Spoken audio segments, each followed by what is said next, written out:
la clase de hoy voy a explicar acerca del cuento realista, que es uno de los géneros que tenemos dentro de la literatura.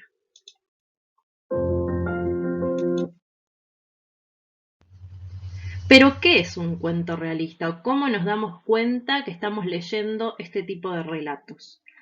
Un cuento realista es un cuento que narra una historia que pudo o podría suceder en el mundo real o cotidiano en el que vivimos. Los mismos surgen de la observación del autor sobre la realidad. Por eso a veces puede el autor hacer críticas hacia algunas problemáticas de la sociedad dentro de sus relatos.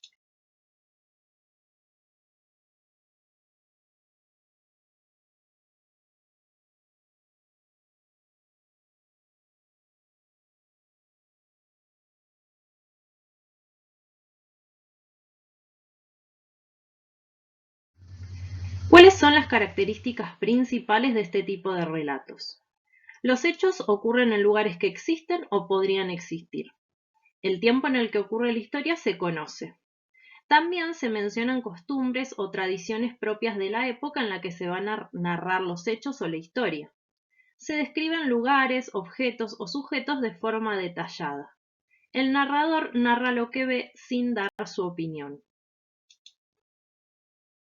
Pero ¿cómo crean los escritores el efecto de realidad? Es decir, ¿de qué manera este relato puede parecer real o que pudiera existir en nuestra vida cotidiana? En primer lugar, hay algunos recursos que utiliza el escritor para dar este efecto de realidad, como los lugares existentes, es decir, puede nombrar localidades, provincias o incluso países que realmente existen.